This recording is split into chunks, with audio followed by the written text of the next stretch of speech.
Pol science ক্লাসটি নিয়ে।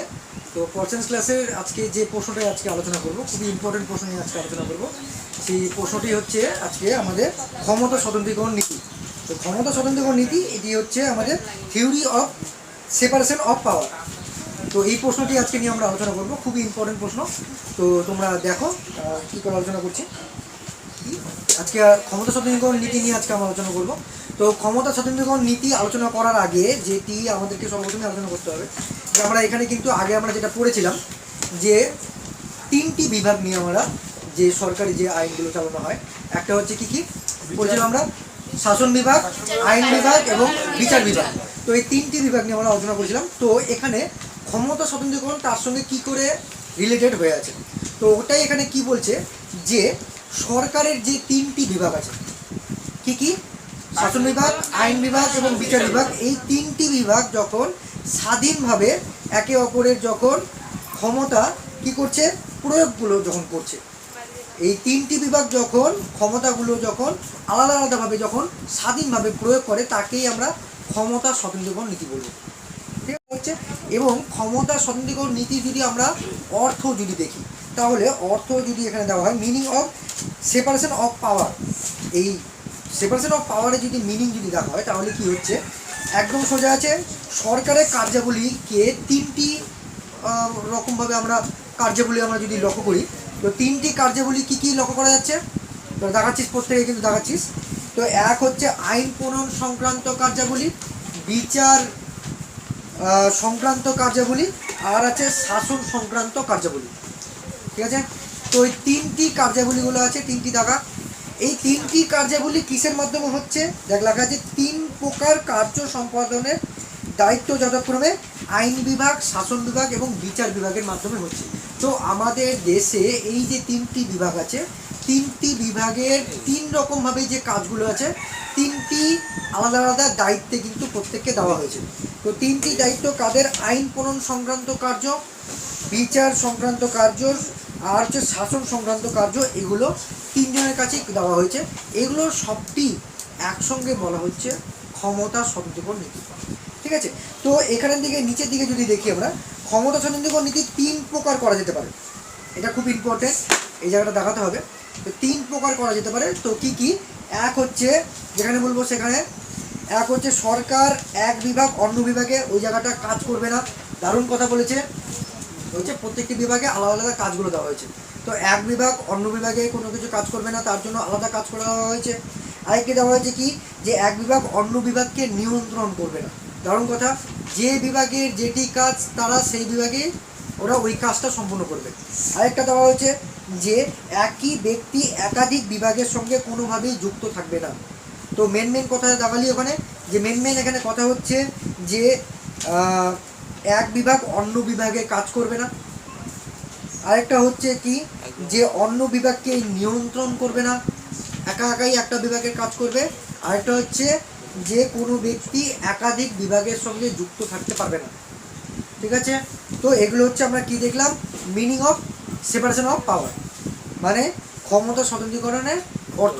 তো অর্থ তো আমরা এখানে দেখলাম, তার সঙ্গে যদি আমাদেরকে যদি আরেকটু যদি আলোচনা করতে হয়, আমরা তাহলে কী কী দেখবো আমরা, যে এখানে বলা হচ্ছে যে প্রাচীনকালে রাজারা যখন তিনটি বিভাগেই যখন দায়িত্ব পালন করতো, তো আগেকার যুগে তো তখন এইভাবে তো ভাগ করা ছিল না, তো রাজার কাছে সম্পূর্ণ দায়িত্ব ন্যস্ত করে দেওয়া থাকতো।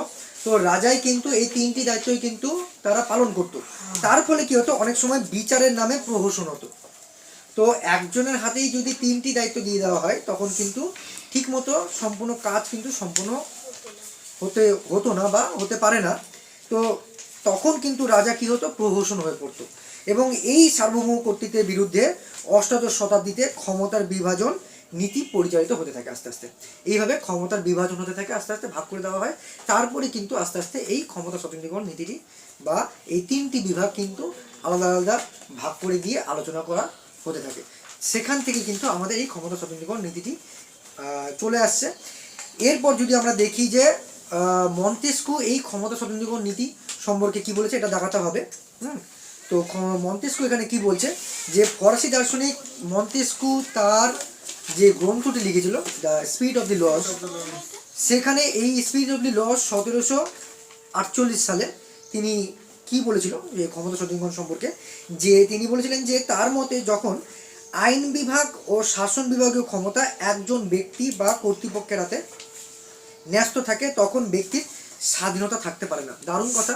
আমি একটু আগে ইতিহাসে যেটা আমি বললাম যে একজনের হাতে যদি সম্পূর্ণ দায়িত্ব দিয়ে দেওয়া হয় তাহলে কিন্তু আমাদের প্রহসন হয়ে পড়বে। তো সেরকমই মন্তেস্কু তার স্পিড অফ দি লজ তার গ্রন্থে তিনি এইভাবেই তিনি বলেছিলেন যে যে আইন বিভাগ এবং শাসন বিভাগের ক্ষমতা যদি একজনের হাতে যদি দিয়ে দেওয়া হয় তাহলে কি হবে, যে একটি ব্যক্তি বা কর্তৃপক্ষের হাতে ন্যস্ত থাকে তখন ব্যক্তির স্বাধীনতা কিন্তু হারিয়ে যাবে। তো এটা মন্তেস্কু বলেছিলেন। আর যদি আমরা দেখি যে 1765 খ্রিস্টাব্দে কমেন্টারিজ on the lodge of England নামক গ্রন্থে ব্ল্যাকস্টোন কি বলেছিল, ব্ল্যাকস্টোন তিনি ক্ষমতা স্বতন্ত্রীকরণের সপক্ষে অনেক বক্তব্য তিনি কিন্তু রেখে গেছিল তার সপক্ষে, যে এইভাবে রাখাটা বা ক্ষমতা স্বতন্ত্রীকরণ থাকাটা প্রয়োজন। তো এরপর কিন্তু আমরা আস্তে আস্তে আমাদের এই ক্ষমতা স্বতন্ত্রীকরণ নীতিটি কিন্তু আস্তে আস্তে এগোতে থাকে। এবার আমাদের নানান দেশে আমাদের লক্ষ্য করতে পারি। সেটি যদি আমরা দেখি যে 1789 সালে ফ্রান্সের পরিষদ গণতন্ত্র প্রতিষ্ঠার প্রয়োজনে কিন্তু এইটি করা হয়। বর্তমানে এটি আমাদের মার্কিন যুক্তরাষ্ট্র, আর্জেন্টিনা, ব্রাজিল, মেক্সিকো রাষ্ট্রে কিন্তু এই ক্ষমতা স্বতন্ত্রীকরণ নীতি কিন্তু এটি প্রয়োগ কিন্তু লক্ষ্য করা যায়। তো এইভাবে আমাদের কিন্তু ক্ষমতা স্বতন্ত্রীকরণ নীতিটি আমরা কিন্তু দেখতে পাচ্ছি। তার সঙ্গে যদি আমাদের এখানে যদি ক্ষমতা স্বতন্ত্রীকরণ নীতি আরেকটু যদি আমাদের দেখতে হয়, যে মূল বক্তব্য যদি দেখতে হয়, তো মূল বক্তব্যগুলি কী আছে, যে ক্ষমতা স্বতন্ত্রীকরণ নীতির মূল বক্তব্য যদি বলা হয় তাহলে বলছে যে সরকার কাজকর্ম পরিচালনা প্রশাসনের জটিলতা কম হবে। যদি বিভাগে যদি ভাগ করে দিয়ে দেওয়া হয় তাহলে কি হবে, আমাদের খুব তাড়াতাড়ি আমরা কিন্তু কোনো কিছু যদি সরকারের কাজকর্ম পরিচালনা প্রশাসন কিন্তু কি এটা জটিলতা কমাচ্ছে এই ক্ষমতা স্বতন্ত্রীকরণের মাধ্যমে। যে ভাগ যদি না করে ভাগ যদি করে দেওয়া হয় তাহলে কিন্তু আমাদের জটিলতা খুব তাড়াতাড়ি মিটে যাবে। আর 2 নম্বরে কি বলছে, প্রতিটি বিভাগে স্বাধীনভাবে কাজ করতে পারছে। আলাদা আলাদা বিভাগ যদি করে দেওয়া হয় তাহলে কি হবে, কাজের চাপটাও কম পড়বে এবং খুব তাড়াতাড়ি কাজগুলো আমাদের সম্পূর্ণ হয়ে যাবে। এবং আর বলেছে যে কর্মদক্ষতা ও দায়িত্বশীলতাও বৃদ্ধি পাবে। প্রত্যেকটি বিভাগে যদি এই বিভাগগুলি যদি করে দেওয়া হয় তাহলে প্রত্যেকটি বিভাগে দায়িত্বশীলতা বাড়বে এবং কর্মদক্ষতাও বৃদ্ধি পেতে থাকবে। ঠিক আছে। আর যদি আমরা দেখি যে কোনো বিভাগে স্বৈরাচারী হওয়ার সম্ভাবনা থাকে না বলে ব্যক্তির স্বাধীনতা সুরক্ষিত হচ্ছে। তো আমাদের বলতে গেলে আমাদের মোটামুটি ক্ষমতা স্বাধীনকরণ নীতির আমরা কিন্তু দেখলাম কাকে বলে এবং এর অর্থ কোথা থেকে এসেছে, ইতিহাসগুলো এবং এর মূল বক্তব্যগুলো কি, প্রত্যেকটা আমরা দেখলাম। তো আমরা নেক্সট ভিডিওতে আমরা চলে আসবো যে ক্ষমতা স্বাধীনকরণ নীতির পক্ষে এবং বিপক্ষে। এটি হচ্ছে আমাদের বড় প্রশ্ন, খুব ইম্পর্টেন্ট প্রশ্ন, যে প্রশ্নটা আমাদের এইচএসের ক্লাসের কিন্তু ইয়ারে আসে। তো এবারকেও আমাদেরকে পড়তে হবে, খুব আমাদের ইম্পর্টেন্ট। তো সেটা আমরা পরের ভিডিওতে আমরা আলোচনা করব।